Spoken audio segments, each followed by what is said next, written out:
నమస్తే, welcome to ISR 9 news. Jagan కు అధికారం లేకపోయినా ప్రజాబలం ఉంది.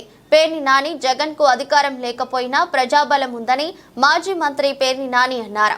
ఒంగోలులో జిల్లా అధ్యక్ష పదవి బాధ్యతల స్వీకార కార్యక్రమంలో పేర్ని నాని పాల్గొని మాట్లాడారు. తాము తిరగబడితే కూటమి నేతలు కొట్టుకుపోతారని హెచ్చరించారు. వైఎస్ జగన్ కు ప్రజాబలం ఎక్కువ, జనబలం ఎవరికి ఉందో ఈవీఎం బ్యాచ్ కి బాగా తెలుసని అన్నారు. 2029లో 175 సీట్లతో కార్యకర్తలే వైసీపీని తిరిగి అధికారంలోకి తెస్తారని వ్యాఖ్యలు చేశారు. నేనేమి పోటుగాళ్ళం కాదు.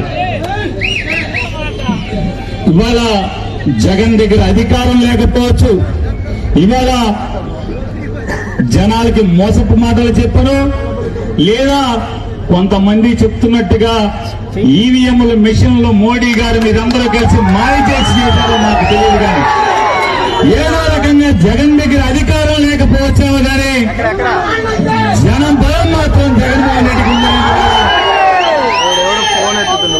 చాటి చెప్తున్నారు. ఇవాళ ప్రకాశం జిల్లాలోని ప్రతి వైఎస్ఆర్ కాంగ్రెస్ పార్టీ కుటుంబ సభ్యులందరూ కూడా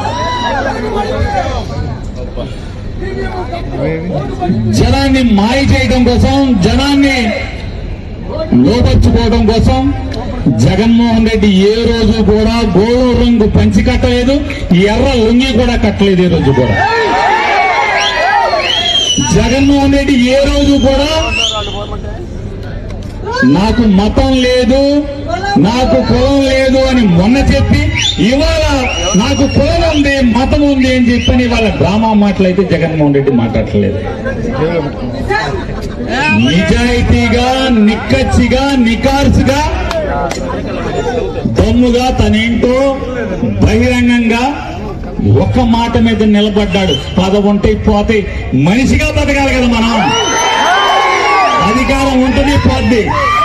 చంద్రబాబు నాయుడు గారికి అధికారం శాశ్వతంగా ఉందా?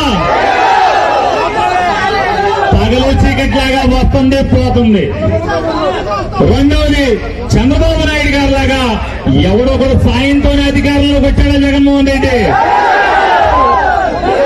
సింగిల్ గా మాత్రమే అధికారంలోకి వచ్చాడు.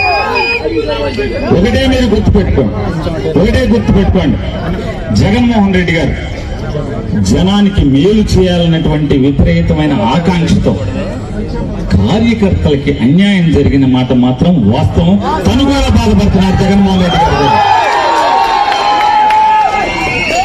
తను కూడా